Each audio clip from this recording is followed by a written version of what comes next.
All right, well, hello and welcome again, everyone, to another great day of Weaver's Webcast. I hope everybody's doing great. My name is Luke Hoopla Gerke. And I'm Ryan Cabbage Carr. And I'm Jessica J-Lo James. And Jessica is our guest for today. Jessica is truly like the brains behind the operation.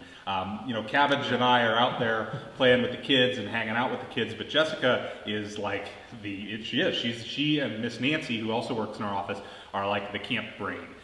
They know everything that's going on. They are responsible for getting all the kids registered at camp, and deserve a lot more credit than they get sometimes, because this camp operation would not function without their amazing help and work in their office. So Jessica's going to be joining us today to show us a little bit about a cool arts and crafts project / kind of STEM and science project. But I wanted to start off, I had the opportunity this morning to go and meet with Reverend David Fricaro from Faith Action International House. And he said something that really I thought was cool, and we're going to start to incorporate kind of a quote of the day. And this was a quote written by Ralph Waldo Emerson, and it speaks to kind of life and regrets that I thought was really neat. Finish each day and be done with it. You have done what you could. There have been some blunders and some absurdities, no doubt, that have crept in.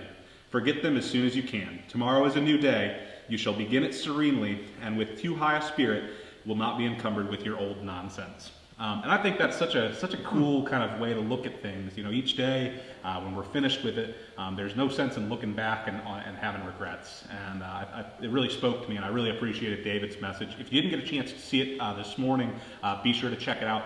We shared it on our Facebook page as well as the YMCA of Greensboro's Facebook page. I thought that was really neat. What did you guys think of David's webcast this morning? I really liked it. I think he had a really good message, and it just seemed like that's what we needed to hear today. So Yeah, it was really uplifting, and just it was nice to hear something positive with all this craziness that's going on. Absolutely. So what's been going on at camp today, Cabbage? Can you give us an update? So today at camp, the kids have been out enjoying the high ropes course. They're also working a little bit in our organic garden, working on repotting some plants. We still have a frost warning that's possible for this weekend, even though it's getting pretty late in the year, so we're a little afraid to move our plants outside just yet. And they've gotten a little bit bigger than we were thinking they would be before we got to put them out into the garden. So we're going to repot them to make sure that they don't all die before we transplant them over into the garden. And then just enjoying this beautiful sunshine. It's sunny and about 70, 72 degrees here at YMCA Camp Weaver, and we are loving every second of it. I love it when it's like that perfect, like neutral temperature. You're just like, It's not hot, It's not cold, you're not dumping buckets of sweat everywhere. It's a good day. It is a good day. So, and I think we do have a shout out for two particularly important viewers, Harrison and Evie. Hello, how are you guys doing? Hi, Harrison and Evie. Hope you guys are having a good day. So, awesome. Well, so I guess we already kind of introduced Jessica, so just Jessica, a little bit before we get into talking about the airplanes, could you just tell us just a little bit about yourself, where you're from, where you went to high school, all that good stuff? sure, high school, that was a long time ago. Is high school considered good stuff now? See, I grew up in St. Louis, and in St. Louis you ask people, hey, where did you go to high school, so you can kind of make like an assessment of what kind of person they are and what kind of family they grew up in. That's terrible. I know. I know. But it's just, sorry, it's a cultural thing. I grew up asking that. So, but yeah. Sure. So I went to Southwest Guilford High School in High Point, which can tell you nothing or everything. But this will be my sixth summer at camp, and my camp name is J-Lo, and so a little bit of story behind that is my maiden name was Lopez. So growing up, my nickname was J-Lo. I mean, my dad called me J-Lo in school. They called me J-Lo. But actually, my first name, Jessica, is actually my middle name, and so the coolest part about that is that when I was 6 years old, about to be 7, my brother was born, and my mom actually gave him a middle name. But I didn't have a middle name at the time, and so she got to ask me what I wanted my middle name to be. So I picked my middle name Jessica, and so that kind of ties into my camp name too. So when I was 7, or had just turned 7, my brother was born, and I picked my middle name to be Jessica. So that's the coolest fact about me, I guess. But my family's originally from Mexico, and so I was born here in the U.S. in Chicago, but I really have strong Mexican traditions and things that I love to do. And I just, growing up, I loved being outside and loved camp, and then just ended up working at different camps over the years, and then now at Camp Weber. Very cool. You know, I don't think that I can think of anyone else that I know who got to choose their name. I think that's one of the coolest. And what is your real name? Adairly. Adair. Yeah, so that's my mom's name. So my name was Adairly Lopez, and then became Adairly Jessica. And I actually did not know. I worked with Jessica for almost probably 2 years before I knew that. We got an email listing some staff, and I called our human resources office back, and I said, we don't have an Adairly James working here. And our HR coordinator, Amy, said, why don't you go ask in the front office if anybody knows who that is? Yeah. And that's how I found out that Jessica's legal name is Adairly. So Yeah. very cool. What are we learning today, Jessica? So I have always loved arts and crafts, and I love having back pocket crafts. So I don't know when, but a while back I found out about these straw airplanes. And so they're actually little airplanes you make with straws or other type of little wooden objects, and you actually just cut out strips of paper and put them together to make an airplane. So it's not your traditional airplane. I don't know about you guys, but every time I make a paper airplane, no matter how many folds and things I put in it, it doesn't fly. So I found this idea, and I just love this idea. This is my favorite paper airplane. So we're going to try and make some today. Awesome. Gonna Move clear some off stuff some out of the space. way. So everyone at home might have different types of materials available. So I just brought different types of paper that we can use. So I have regular notebook paper. I have some construction paper, some regular printer paper, some index cards, and a little bit thicker, maybe cardstock paper. But really you can use any paper. I have also actually tried making some with old envelopes or junk mail. So it works as long as it's paper. So everybody can pick the sheet of paper they want to use. And then I brought some different types of straws or little wooden sticks that we can use. And really the shapes that we're going for in pieces we need to make our airplane is a straw or some type of structure for the body. And then with your paper, we're going to need 2 strips of paper. And we will cut the paper out. And the two strips of paper can be the same width, they just have to be 2 different sizes. So for example, if I cut this strip out, this one is maybe a medium size, my next strip has to be bigger or smaller. They just have to be different. Okay. 2 different. Are you gonna make yours orange too? I picked orange first. I lay claim Back to orange. off. I have orange Whoa, hair. Whoa. I've got some orange in the beard. You can't tell on the video. I don't want to be but the same color you do. And you can here, mix you and match wanna if you do the want. green? Yeah, I'll do the green. Okay. But, so you just have to make sure you have your airplane body, and then 2 strips of paper. They do have to be different sizes. So I actually chose 2 different kinds of paper, one that's a little bit thicker. Again, you can also use an envelope.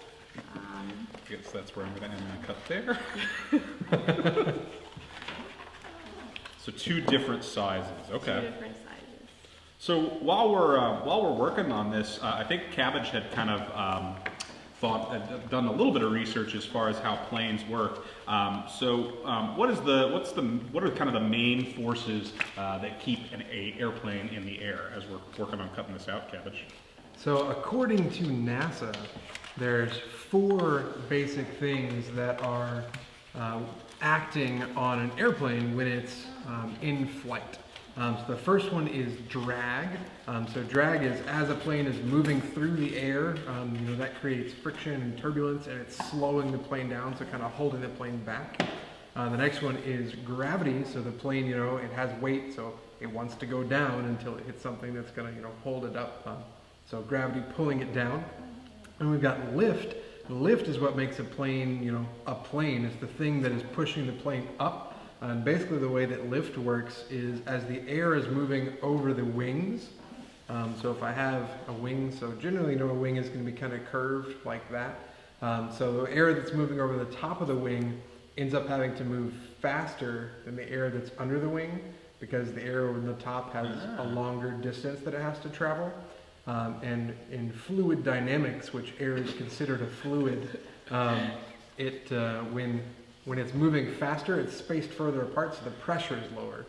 So what that really ends up meaning is that there's low pressure on top of the wing and high pressure underneath the wing, so the air is actually pushing the wing up. So that's where you get your lift. So as the air moves over the wings, it lifts the plane. And then the last one is thrust. And when I was doing a little research about this, I realized that paper airplanes, I don't think that they're planes. I think that they're paper air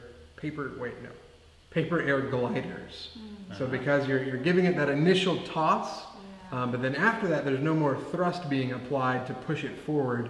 It's just gliding down to the ground. So I'm going to call mine a glider, but I think that they've been paper airplanes for a long time.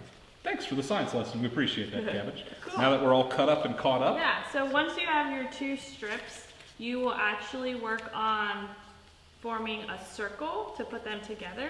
Now we have some tape here, but if you don't have tape, I also found these little clear stickers. So even if you have stickers at home, that will also help hold it together. So if you have tape, use tape. If not, you find what you have. And so you make your circles. I think you could even do this with a stapler. True. Staple. You'd have to see how that flies in if it, because if you feel tape feels really light, so maybe more staples makes it fly faster or slower. Or... Yeah, but add to that weight and that gravity pulling it down. Yeah. So Jessica, is there like a right way and a wrong way to make this? No, there's actually a million different ways. So we already talked about the different paper you can use and the different airplane bodies that you can use. You can actually also make different shapes. So with some of my other papers I've tried, I made a triangle, so you can do that. You can turn it into a square. I mean, the possibilities are endless, and it's a lot of testing it out. So you could make your little airplane or glider, fly it, see how it works, and change something on it. So once you have your 2 circles, then you will actually take your body and you will put the circle on one of the sides. Doesn't matter which one you'll use, but you'll end up taping your circles to your straw. What's important to remember is you just will have to hold the straw up to it and tape it this way. Okay. So on the outside of the kind of a circle. On the outside. Okay. What if I want to be a rebel and tape mine to the inside? You could try it. You do you. My favorite is to tape it on the outside of it. But again, you can make it however you wish. You can make several different kinds. You could probably also use old magazine pages or newspaper and kind of see how that paper works, because that paper sometimes is lighter than... my plane's going to have a slight tilt to it. I also have tried it with a bendy straw. So any type of straw you might have, you can use. But tape it. Could I borrow some tape? You can use a long piece of tape, a short piece of tape, double tape. I might try double tape. Extra support. And it's not perfect. If you notice, my little circle is kind of squished a little, but I think it'll still work out fine. But this is what you have. I feel like I've fallen behind. Taping on the inside might have been the wrong choice. I'm gonna do triangles. I'm gonna be different. Yeah. I'm gonna be different. I See might how do it a works. square. I've never done a square. I'm going to try to tape my circles to my straw. First things first. Get caught up. So a square is kind of hard. Okay. Pretty cool. So once Cabbage gets his all Getting there. finished. Getting there. All right. Your straw also looks different. It's thinner, so I wonder how that will work. And then hoopla, is your straw pretty regular feeling or heavier feeling? It feels like, yeah, it's pretty regular. It's kind of like the one you would like get at like McDonald's almost. But yeah, interesting. Originally I had like one of these wooden dowels picked out, but then I switched to straws. I wanted it to be, a more even race because I know I'm going to win. So. Yeah, the wooden dowels, I mean, it's definitely heavier, but I wonder if adding mass would make it go further. Because there's also a technique to throwing it that we can talk about. Yeah, let's hear about the... Throw it hard. You can start at regular, shoulder height and then just go forward. I mean, again, you can just try a lot of different things and see what works the best. So, ready to put them to the test? Let's do a test. Okay. You want to go one at a time? Let's do one at a time. Okay. Originally I was thinking we'd all throw, but let's do one at a time. All right, we're gonna jump and move the camera.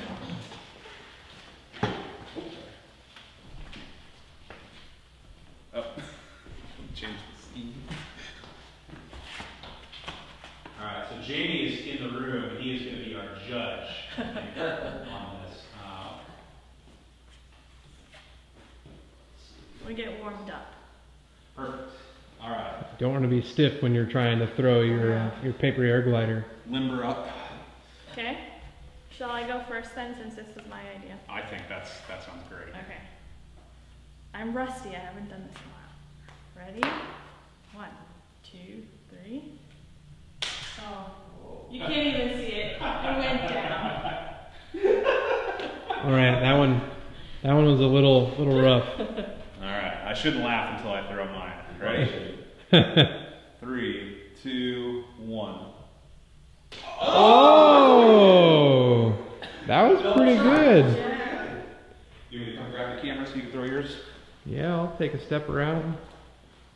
And I'm a little nervous because mine looks a lot like Jessica's does, and I'm afraid that it's not going to go very far. Here we go. 1, 2, 3. Oh, just flatlined and It was going, and then it just straight down. hit an invisible wall. So I'm not sure, but whose was that one over there again? The triangular pattern, see? Yeah. So maybe triangle is better than circle and square. Or maybe, Maybe a combination of all of them. yeah. So be sure to do some experimenting and let us know if you have a way better design than what any of us have. Yeah.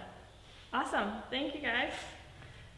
Cool. So what we're going to do now, we're going to get set back up behind our news desk here, and we're going to go ahead and get a video started for you guys.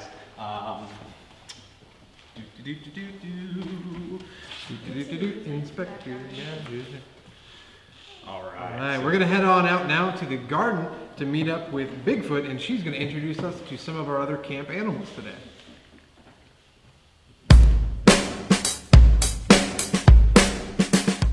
Hey you guys, it's Bigfoot with our black lace silver Wyandotte chickens. We have 3 of them here at camp.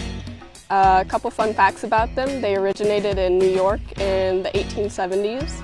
They were bred specifically to help them survive in the cold. So they actually have these combs on the top of their head, these red things. And they're closer to their head. They're called rose combs to help them survive and not get frostbite. Oh, must be nice. When they're babies, it's harder to tell if they're boys or girls, so we just call them chicks. But these are lady hens. The boys are called roosters. We don't have any roosters right now, so yeah. Some more fun facts. There are more chickens than any other birds, and there's actually about 3 chickens for every person on Earth. So that's really cool. All right, and they're also omnivores, so they eat grass, they eat pellets that we feed them, insects, just about anything they can get their beaks into. All right, now you guys want to see our chicken coop? Yeah, that'd be really cool. Will you take us through the chicken coop? Yeah. All right, come on, ladies. Maybe. All right, this is their water that they drink. They have lots of room to run around. And there's a cage on the top of this so they don't fly away. They can actually fly in the wild. They actually fly up into trees to stay away from predators. This is their chicken coop. As you can see, I think we have some eggs in there.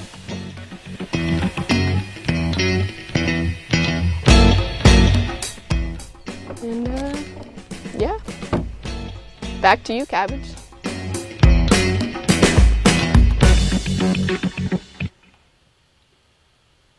Very nice. That was awesome. Thanks, Bigfoot. Hoopla, I know that Bigfoot shared a little bit with us about the chickens, but I've got a couple more things, and I think that you've got something that you wanted to share as well. Chickens are really pretty impressive. Yeah, you've always got something you want to share about chickens. Okay. But bird eggs are the largest single cell on the planet. And actually, the largest one is the ostrich egg. It's the largest single cell on the entire planet. Chickens actually like to take baths, but they bathe a little bit differently than us humans do. They actually will get down and they bathe in dirt and dust, and they use that dirt and dust and they ruffle it up in their feathers in order to smother mites and to remove oils from their feathers. And something that I learned today that I didn't know before is that chickens are actually capable of not alone flying, but they can actually also swim. Wow. Pretty cool. Do chickens have an egg tooth when they're born? Oh, I'm not sure. I would have to check. I think. Is that Usually young birds have egg teeth, and that's what gets them out of the egg, but it goes away later, I believe. really? Oh, that's cool. Yeah, I think. That is pretty interesting. Yeah. Oh, is this the fact that you wrote for me? The poo fact?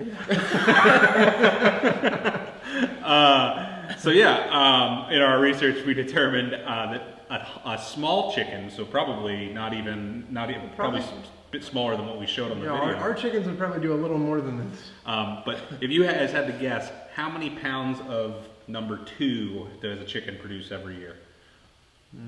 I know how many pounds of food they go through, and it's a whole lot. 120 pounds per year. That's a small chicken, no less. That's a mid-sized camper worth of chicken food right there. So, very cool. And how many hours a day do chickens sleep, Cabbage?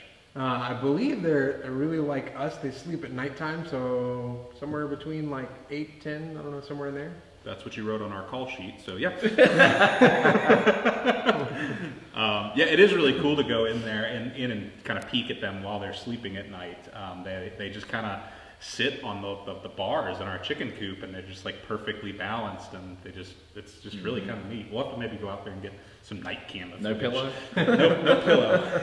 One thing that's also pretty interesting about chickens when they're sleeping, just like humans, they have REM sleep, so rapid eye movement sleep, which means that they dream just like we do, which is pretty neat. Wow, that is interesting. Okay. Interesting. Well, we're going to go ahead and transition. I have a feeling there's quite a few of you that have joined because we mentioned that there's going to be just a quick kind of update from Jamie, or Ozzy, our executive director. So we'll go ahead and turn it over to him. And I think he's just got a few things that he'd like to kind of share with what's going on at camp, and just some updates, at least the best update we can give at this point. Absolutely. So hi everyone, we've been thinking about you guys and look forward to seeing everyone back here soon. Camp is all about the people and the friendships and the things we do together, and we look forward to things getting normal again. In our world right now, and certainly in our country, there's a lot of conversation around summer camps, and will they happen, will they not happen, and how will they happen? And I wanted to let you guys know that we're waiting on official advice from the CDC, the American Camp Association, and also the State Department of Health and Human Services. And once we get that official advice, which comes from medical experts, we're going to very carefully review that information and make decisions based upon that information. We're still very optimistic about camp, and we think that camp will still happen in some capacity, whether it's a smaller camp or other things. But we'll certainly be communicating with you guys soon about that. We think we're going to get that information in the next week or so. And but either way, we're going to be reaching out and continuing our shows and having fun at camp and doing everything we do. And by all means, reach out and ask any questions that you may have. But we're certainly thinking about you guys and look forward to seeing you very, very soon.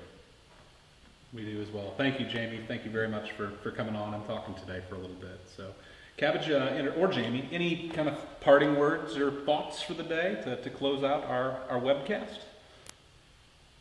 The one that I share constantly, I know, and it's just because it's something that I feel really deeply down in my heart. I know that we're all maybe stuck at home and not going out as much as we used to, but there's no reason not to go outside in your yard. One thing I really enjoy is pitching a hammock just outside the back of my house in some trees and just enjoying being outside. And it's very tranquil and relaxing. It helps me recuperate from the long days and the stress that we're all going through. Just being outside and enjoying nature. Yeah, I actually took our kids outside the other day and I downloaded one of those plant ID apps. And it was so much fun to ID all the plants and trees and things in camp. And but you can do the same in your backyard and learn a lot about that type of stuff. So so enjoy being outside, and we'll be back at it soon. All right. Thank you, everybody. We hope you guys have a great rest of your day. See you soon.